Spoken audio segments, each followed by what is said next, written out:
Helo, a chroeso i'r fideo byr hwn am hawliau dynol yng Nghymru. Mae gen i'n 3 siaradwr i chi. Bydd yr athro Emyr Lewis yn siarad am darddiad a cysyniad y hawliau dynol, a bydd yn cyfeirio at Gyngor Ewrop a'r Cenhedloedd Unedig. Bydd yn egluro statws cyfreithiol hawliau, gan edrych mewn manylder ar y ddeddf hawliau dynol a deddf Llywodraeth Cymru. Bydd yn cyfeirio at weithgarwch Llywodraeth Cymru ac yn rhoi rhai enghreifftiau o waith sy'n cael ei wneud i ddatblygu hawliau ymhellach yn ein gwlad. Bydd yr athro Simon Hoffman, arloeswr y dull gweithredu hawliau dynol, yn esbonio beth yn union yw dull o'r fath, a sut mae'n berthnasol i ddatblygiad polisïau a gwasanaethau gan y sector cyhoeddus.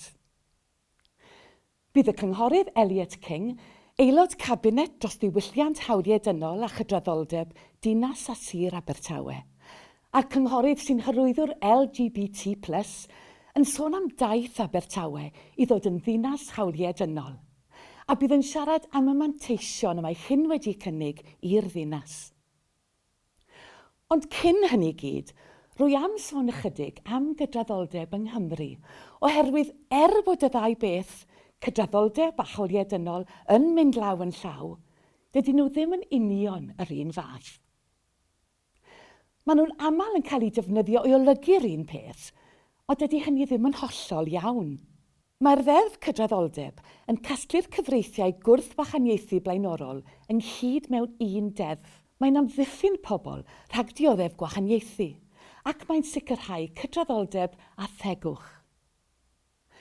Hawliau dynol yw'r hawliau sylfaenol sy'n perthyn i bob un person.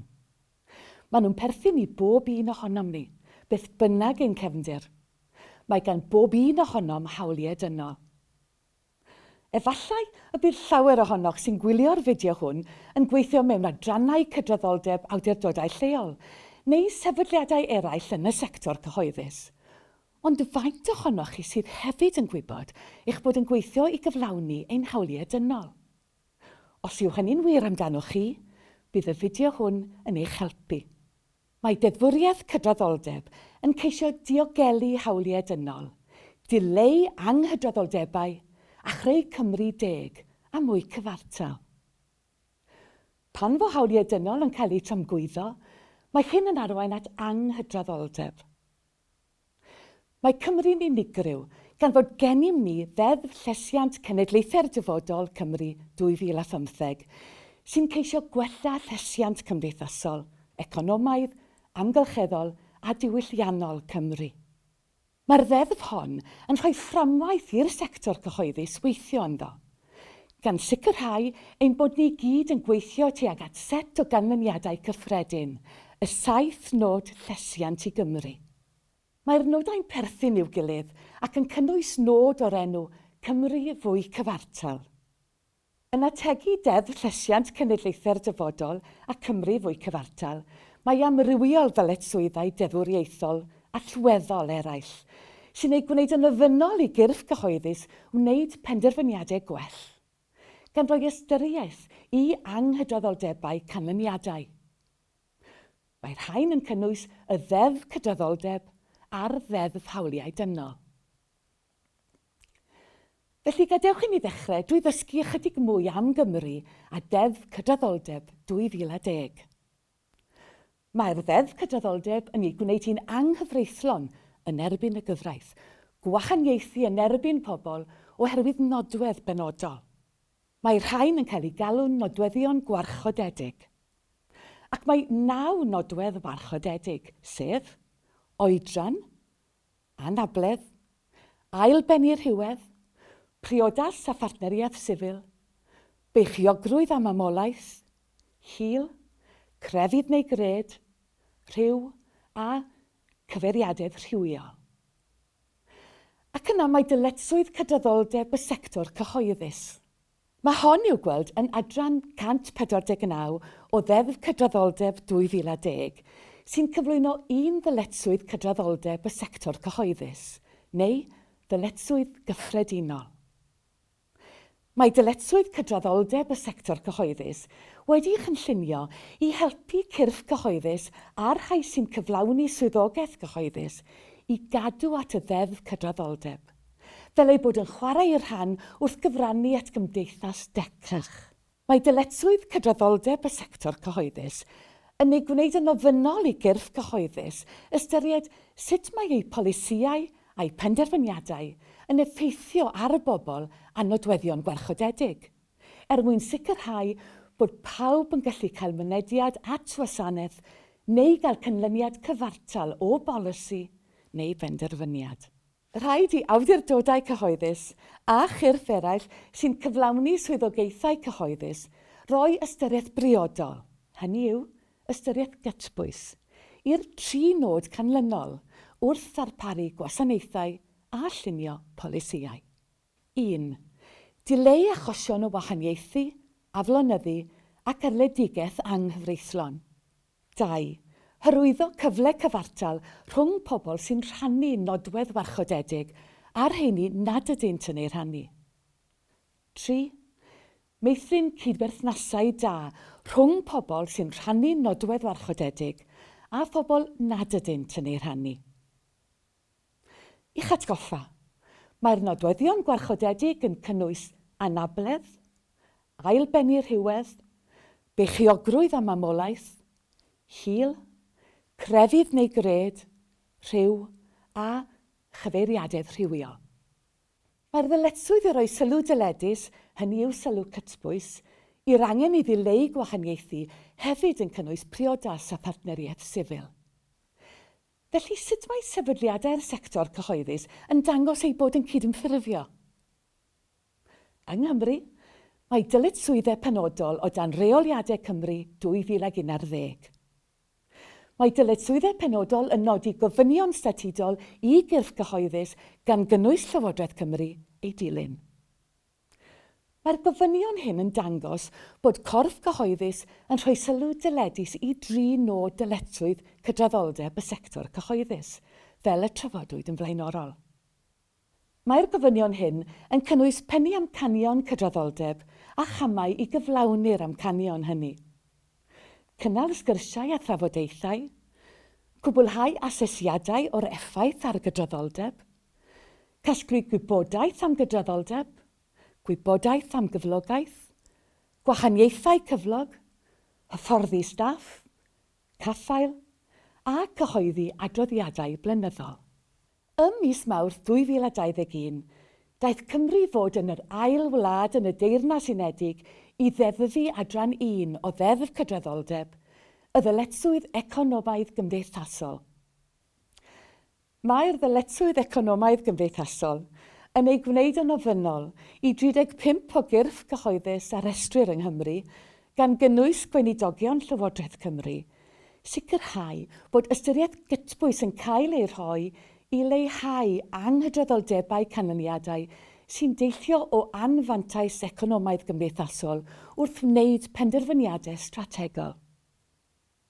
Gallai anghydraddoldebau canlyniadau o'r fath gynnwys cyflawniad addysgol, iechyd corfforol a meddyliol, y gallu i weithio a'r potensial i ennill cyflog, y gallu i fwynhau safon byw cyfforddus, y gallu i gymryd rhan a chael mynediad at wasanaethau. Bydd y ddyletswydd hon yn sicrhau bod cyrff cyhoeddus wrth wneud penderfyniadau strategol fel gosod bwriad ac amcanion strategol yn achub ar y cyfle i wneud penderfyniadau mewn ffordd sy'n lleihau anghydraddoldebau canlyniadau, gan wella'r canlyniadau yn y pen draw i'r rhai sy'n dioddef, neu sydd wedi dioddef, anfantais economaidd gymdeithasol. Felly, dyna gibolwg cyflym ar gydraddoldeb fel y gymain berthnasol yng Nghymru. Nawr, fe drown at yr athro Emyr Lewis a fydd yn egluro beth yw hawliau dynol. Yn dilyn erchylltera'r ail ryfel byd, fe flodeuodd y syniad y dylid cael set o gyfreithiau rhyngwladol a oedd yn ymddiffyn hawliau dynol sylfaenol ar draws y ddynoliaeth, gan arwain at ddwy ddogfen gyfreithiol ryngwladol allweddol. Yn y lle cyntaf, ym 1948, fe fabwysiadodd y Cenhedloedd Unedig y datganiad cyffredinol o hawliau dynol, ac wedyn, yn 1953, daeth Confensiwn Ewropeaidd ar Hawliau Dynol Cyngor Ewrop i rym. Nawr mae'r dogfennau yma yn cynnwys darpariaethau sydd wedi anelu at atal llywodraethau a rhai sydd mewn awdurdod rhag gwadu hawliau a rhyddidau penodol i bobl. Mae'r hawliau sylfaenol a warchodir yn cynnwys yr hawl i fywyd, rhyddid rhag artaith, rhag triniaeth anynol a diraddiol a rhag caethwasiaeth, hawl i fod yn rhydd ac i brawf teg o flaen llys, rhyddid mynegiant, rhyddid meddwl, rhyddid crefydd a rhyddid i ymgynnull, a'r hawl i fywyd preifat a theuluol, yn ogystal â gwahardd gwahaniaethu rhwng pobl o ran mwynhau yr hawliau yma.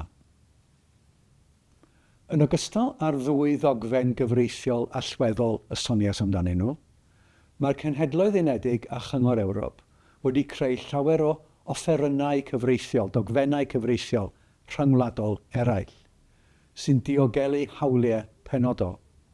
Er enghraifft, Confensiwn y Cenhedloedd Unedig ar hawliau'r plentyn, cyfamod rhyngwladol hawliau sifil a gwleidyddol, y Confensiwn ar hawliau pobl ac anabledd, a'r cyfamod rhyngwladol ar ddileu pob math o wahaniaethu hiliol. Ac wedyn o dan Gyngor Ewrop, mae'r Confensiwn ar weithredu yn erbyn masnachu mewn pobl, siarter ar gyfer ieithoedd rhanbarthol a lleiafrifol, Confensiwn ar atal a goresgyn trais yn erbyn menywod a thrais domestig, enghreifftiau yw'r rhain ymysg degau o ddogfennau. Mae'n ofynol, mae'n hanfodol i wladwriaethau sy'n aelodau o'r Cenhedloedd Unedig a Chyngor Ewrop weithredu y cyfreithiau yma.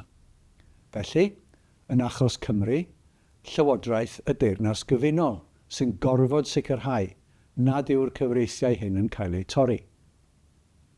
Mae yna gyrff monitro rhyngwladol annibynnol yn craffu a yw'r gwledydd yn gwneud hyn, ac maen nhw'n adrodd yn ôl ar eu canfyddiadau i'r Cenhedloedd Unedig ac i Gyngor Ewrop. Fel arfer, maen nhw hefyd yn gwneud argymhellion i wladwriaethau. Rhaid i wladwriaethau eu hunain ddarparu gwybodaeth i'r cyrff monitro. Mewn llawer o achosion, bydd Llywodraeth y Deyrnas Gyfunol yn garw ar Lywodraeth Cymru i gyflwyno gwybodaeth am yr hyn sy'n digwydd yng Nghymru. Felly, er enghraifft, mae adroddiad LHDTEC+ Llywodraeth Cymru wedi ei ganmol yn fawr gan Gyngor Ewrop, ac mae Pwyllgor y Cenhedloedd Unedig wedi canmol Cymru hefyd am y cynnydd a wnaed i roi Confensiwn y Cenhedloedd Unedig ar hawliau'r plentyn ar waith. Er enghraifft, drwy ddileu'r amddiffyniad cosbi rhesymol i gyhuddiad o daro plentyn. Pan fydd pobl yn siarad am hawliau dynol, mae nhw yn aml yn golygu'r cytundebau rhyngwladol yma dwi wedi disgrifio, sy'n cael ei gorfodi drwy osod dyletswydd ar wladwriaethau i adrodd ar beth maen nhw'n ei wneud, ynghyd am y canwaith monitro annibynnol. Er bod rhain yn ffyrdd dilys a chydnabyddedig o sicrhau cydymffurfiaeth, dydyn nhw ddim yn rhoi iawn trwymedu i unigolyn y mae hawliau'n cael eu torri. Nawr, weithiau bydd y cyfreithiau rhyngwladol hyn yn cael ei adlewyrchu mewn cyfraith domestig, cyfraith y Deyrnas Gyfunol, neu Gymru. Felly, er enghraifft, mae mesur hawliau plant a phobl ifanc Cymru 2011 yn gosod dyletswydd ar weinidogion Cymru i roi sylw dyledus i Gonfensiwn y Cenhedloedd Unedig ar hawliau'r plentyn wrth iddyn nhw gyflawni i swyddogaethau.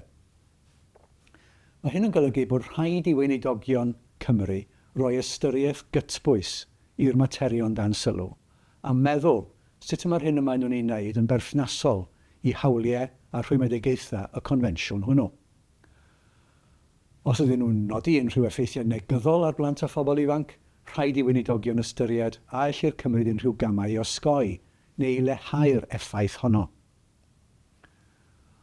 Ond dydy hynny hyd yn oed ddim yn rhoi rhwymed i, ddim yn rhoi iawn clir i unigolion.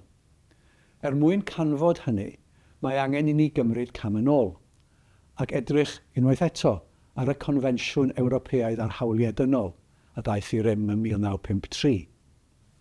Nawr, hyd at 1998, nid oedd unrhyw sicrwydd cadarn yng Nghymru nac yn wir yn y Deyrnas Gyfunol y gallech chi gael iawn pe bai eich hawliau sylfaenol dan y Confensiwn, sy'n cael ei galw'n hawliau'r Confensiwn, yn cael ei torri. Newidiodd hynny, neu o leiaf fe wellodd yn aruthrol, gyda 2 ddarn sylweddol o ddeddfwriaeth. Y mwyaf adnabyddus efallai yw Deddf Hawliau Dynol 1998, am wnaeth 2 brif beth. Yn gyntaf, fe nododd fod yn rhaid dehongli holl gyfreithiau y Deyrnas Gyfunol mewn ffordd sy'n gyson â hawliau'r Confensiwn, ond i bai bod hi'n amhosib gwneud hynny. Os ydy'n amhosib, mae unrhyw gyfraith sydd yn torri'r hawliau hynny yn ddi-rym, ond i bai i bod yn ddeddf gan Senedd y Deyrnas Gyfunol. Ond gall Llywodraeth y Deyrnas Gyfunol ddiwygio'r ddeddf mwyn gosod pethau'n iawn. Yn ail, mae'r Ddeddf Hawliau Dynol yn ei gwneud yn ofynnol i bob llywodraeth ac awdurdod cyhoeddus arall yn y Deyrnas Gyfunol gydymffurfio â hawliau'r Confensiwn wrth arfer i swyddogaethau. Ac os nad ydyn nhw ddim yn gwneud hynny, gall unrhyw un sydd wedi dioddau, torri ar ei hawliau, gymryd camau yn y llysoedd mwyn atal hynny, neu hyd yn oed am iawndal. Felly, enghraifft, yn 2020, mewn achos a ddygwyd gan Mr Ed Bridges, gorchmynodd y llys apel i heddlu De Cymru roi'r gorau i ddefnyddio technoleg adnabod wynebau, oherwydd ei fod yn ymyrryd â hawl Mr Bridges i breifatrwydd. Y darn arall o ddeddfwriaeth yw Deddf Llywodraeth Cymru 1998, a osododd dyletswydd ar y cynulliad fel yr oedd bryd hynny i gydymffurfio â hawliau'r Confensiwn.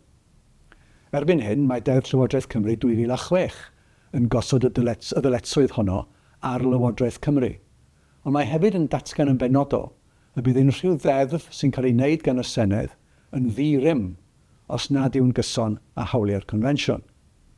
Felly gellir dadlau bod Dinasyddion Cymru, mewn theori o leiaf, yn cael ei hymddiffyn yn gryfach nag yn Lloegr rhag deddfau sy'n tresmasu ar hawliau a'r rhyddid sylfaenol. Mae llawer o oblygiadau hyn oll i'r rhai sy'n gweithio yn y sector gyhoeddus yng Nghymru. Ond efallai mae'r neges bwysicaf yw meddyliau unwaith, meddyliau ddwywaith, meddyliau hawliau dynol. Cofiwch, y gall torri hawliau'r Confensiwn arwain at gyfreithau sy'n arwain at gostau ychwanegol a niwed i'ch enw da. Efallai mae'r ail neges bwysicaf fodd bynnag yw peidiwch â chynhyrfu, ond bwriwch mlaen gyda gofal a phen clir. Dylid cofio y gellir cyfyngu ar rai o'r hawliau Confensiwn, ond dim ond mewn amgylchiadau lle mae hynny'n gymesur ac yn gwbl angenrheidiol. Felly, enghraifft, yn ystod y pandemig diweddar, cyfyngwyd ar yn hawl i ryddid i gymdeithasu yn hawl i gwrdd â phobl eraill o dan erthygl 11 o Gonfensiwn Ewropeaidd ar Hawliau Dynol. Doeddwn ni ddim yn cael gadael yn cartrefi na chymdeithasu ac eithrio o dan amodau llym. Gosodwyd yr rheolau yma gan reoliadau is-deddfau oedd wedi ei gwneud gan weinidogion Cymru. Fe wnaethon nhw hynny mwyn helpu atal Covid-19 rhag lledaenu. Os ydych yn poeni y gall bod yr hyn yr ydych yn ei wneud neu yn bwriadu ei wneud yn creu risg o dorri ar hawliau dynol, ceisiwch gyngor a chadwch gofnod gofalus o unrhyw benderfyniad mwyn dangos eich bod wedi adnabod y risg a sut yr ydych wedi ei reoli. Ac yn olaf, mae swyddfa uchel Gomisiynydd y Cenhedloedd Unedig dros hawliau dynol wedi pwysleisio rôl hanfodol awdurdodau lleol a rhanbarthol wrth sicrhau bod hawliau dynol yn cael eu parchu yn ymarferol o ddydd i ddydd. Cofiwch eich bod drwy wneud hynny felly yn y pen draw yn alluogwyr urddas dynol, tegwch a rhyddid rhag gormes. Diolch yn fawr. Diolch yn fawr i'r athro Emyr Lewis am y cyflwyniad hynna. A nesa, yr athro Simon Hoffman. Human rights provide fundamental guarantees to help ensure that everyone is able to live a dignified life. Our human rights are set out in a number of United Nations human rights documents. These list basic guarantees and entitlements. They include the right to life and protections against oppression, as well as the right to an adequate standard of living and rights to decent health and social care. There are also particular human rights to protect certain groups in society. These include children, women, disabled people, and racial minorities. The links on this slide will take you to a website where you can find information on human rights in the UK. The UK government is ultimately responsible for how human rights are given effect in the UK, but this is also the shared responsibility of government and public bodies here in Wales. To contribute toward the realisation of human rights, public bodies can adopt a human rights approach. This video provides an overview of what it means to adopt a human rights approach. There is no doubt that it can be very difficult for those working in the public sector to navigate the complexity of human rights implementation. There is a range of human rights which apply to different people. For example, the different groups that make up people with protected characteristics under the Equality Act 2010. And those rights need to be applied across the broad spectrum of public services. A human rights approach is a way of working with the complexity of human rights. It helps ensure that people's rights are at the very centre of policies and practices. In 2016, with support from the Children's Commissioner for Wales, we at Swansea University developed a principled and pragmatic human rights approach for use by public authorities in their work with children. You can find more information about this by following the link on this slide.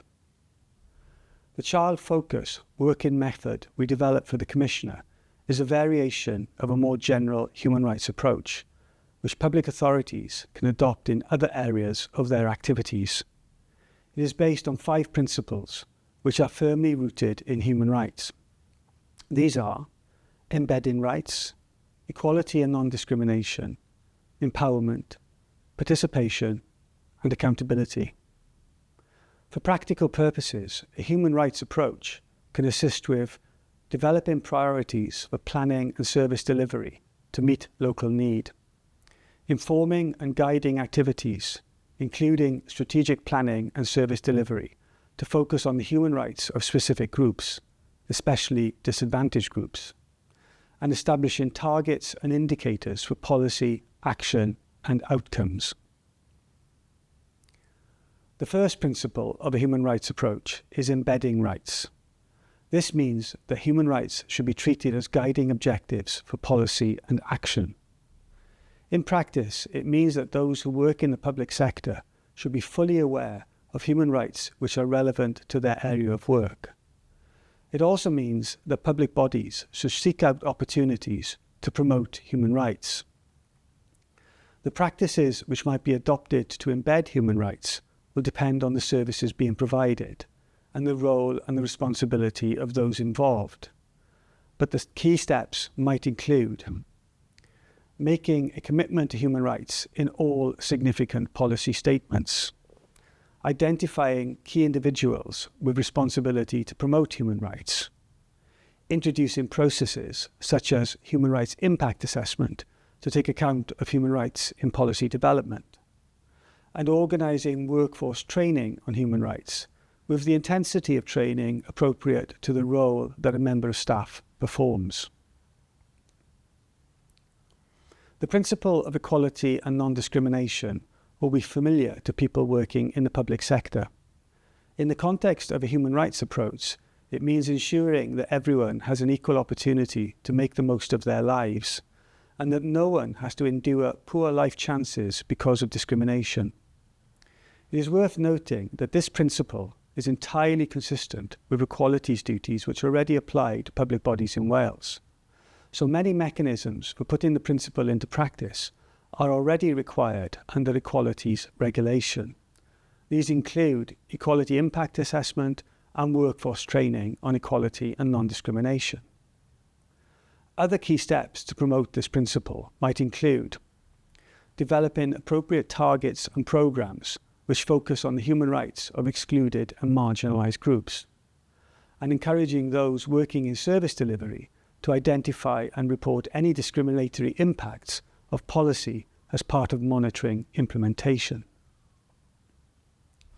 The principle of participation means listening to people and taking their views meaningfully into account in planning and service delivery.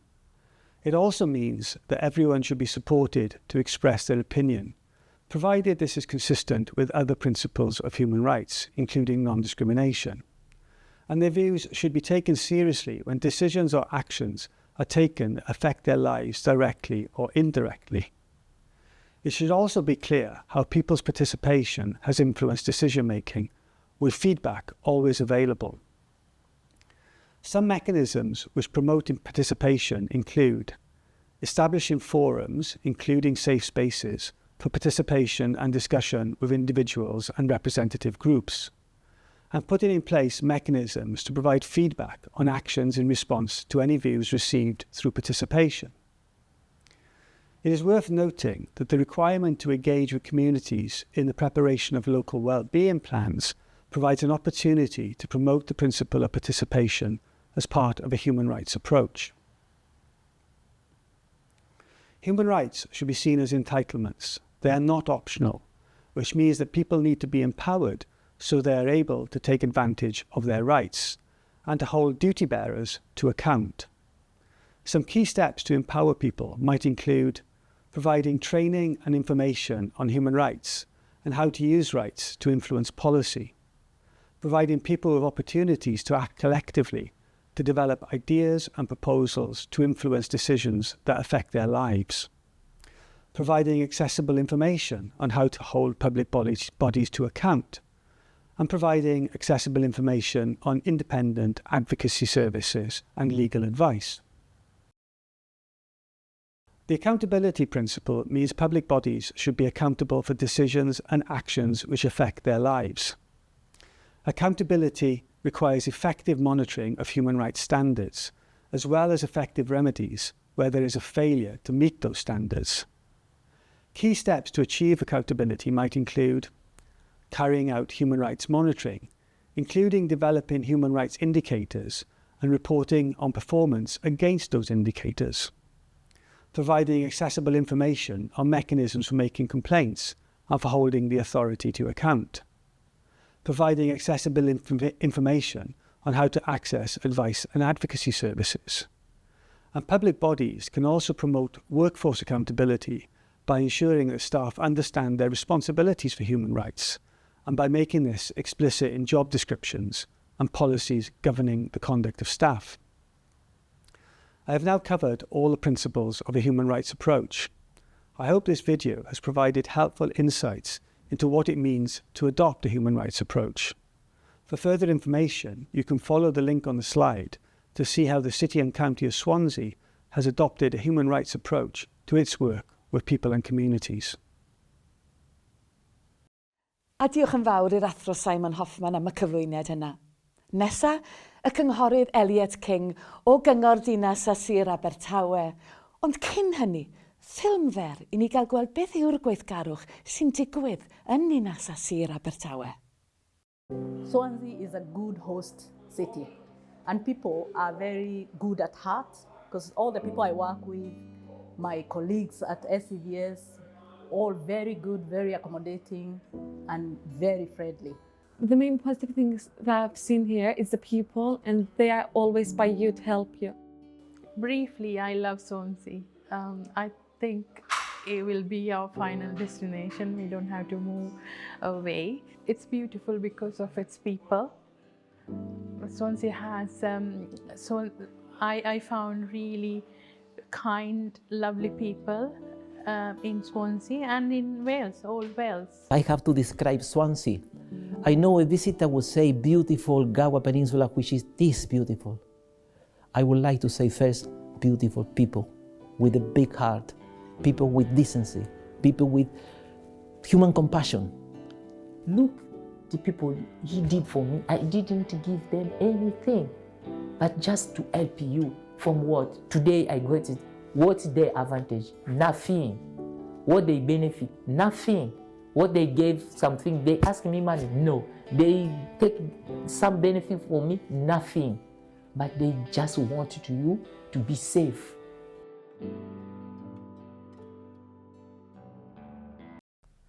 I am pleased to join you today as Swansea's Cabinet Member for Culture, Human Rights and Equalities to reflect on Swansea's journey toward becoming Wales's first human rights city and share with you how we have put our commitment into practice as a local authority.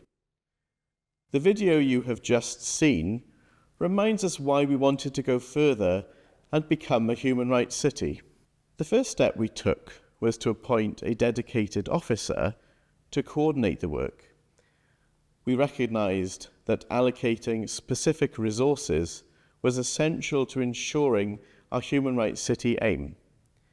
In December 2021, Swansea Council and our Public Services Board partners publicly declared our ambition to become Wales's first human rights city, ensuring that Swansea becomes a city where human rights principles guide our governance, services, and communities. This journey has not been without its challenges. One significant obstacle we faced was the absence of a formal accreditation system for becoming a human rights city. However, this lack of structure also gave us the freedom to learn from the experiences of other human rights cities and adapt their lessons to fit Swansea's unique context. Another challenge was ensuring effective partnership working. Such an ambitious goal requires collaboration across multiple sectors. We overcame this by working with the mechanisms and established partnerships within our Public Services Board, which provided a strong foundation for joint working and accountability. These challenges, while significant, have ultimately strengthened our commitment and approach, ensuring that our journey is tailored, inclusive, and sustainable. The commitment we have made is a true partnership between local public bodies, civil society, private sector, and other stakeholders to ensure international human rights standards are woven into the very fabric of our city. Together, we committed to a number of key goals. First, engaging our communities actively in realising their rights. Second, building on human rights and social justice work already underway across the city. Third, making human rights a core foundation of our service planning and delivery. And finally, recognising human rights as fundamental to our policies and actions. Swansea's journey towards becoming a human rights city did begin before 2021. We've made strides by signing the European Charter for the Safeguarding of Human Rights in the City. We've implemented UNICEF's Rights Respecting Schools programme, and we're recognised as a World Health Organization healthy city. We're also a city of sanctuary and have signed the Dublin Declaration of Age-Friendly Cities and Communities. Each of these achievements reflects our commitment to creating a community that respects, protects, and promotes human rights. A key part of becoming a human rights city has been listening to our residents.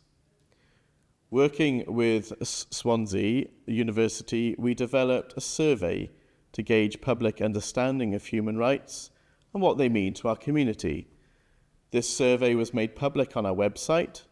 We visited our internal staff groups, established networks like Swansea's Ageing Well Network and Disability Networking Group, and forums like our LGBTQ+ forum, and held focus groups for children and young people and asylum seeker and refugees, amongst others. This engagement effort provided us with invaluable insights into the real concerns of Swansea residents, and it continues to inform our approach. Out of this engagement emerged our city's 5 core human rights priorities: tackling poverty, supporting vulnerable children and families, tackling discrimination, domestic abuse and violence, and raising human rights awareness. We moved swiftly to put words into action. our Human Rights City Steering Group launched a Rights in Your Pocket guide, distributed throughout Swansea, to help residents understand their rights under the Human Rights Act. This guide also shares Swansea's initiatives and points to where residents can access further support and information. Working with Swansea University, we developed a comprehensive guide for public bodies and organisations on how to embed a human rights approach in our decision-making process. This guide includes Swansea-based case studies from the Public Services Board organisations, illustrating how human rights principles can be integrated into everyday operations. Additionally, we partnered with the British Institute of Human Rights to create a bespoke training package on human rights. Over 80 people, including cabinet members, councillors, senior managers and policy officers in Swansea Council and across our PSB partners, completed this training, equipping them with the knowledge to embed human rights into their work and organisations. In December 2022, after 18 months of preparation, we proudly declared Swansea a human rights city. This declaration committed Swansea Council and our PSB partners to embed a principled, rights-based approach across our work. The foundation for this principled approach draws from work pioneered by the Children's Commissioner for Wales and includes 5 core principles: participation, empowerment, embedding, accountability, and equality and non-discrimination. These principles were first adopted in 2014 for our Children and Young People's Rights scheme and now applies citywide to guide our human rights work. Taking a human rights-based approach ensures that policies and services are designed with fairness, equality, and dignity at their core, by focusing on principles like participation, accountability, and non-discrimination.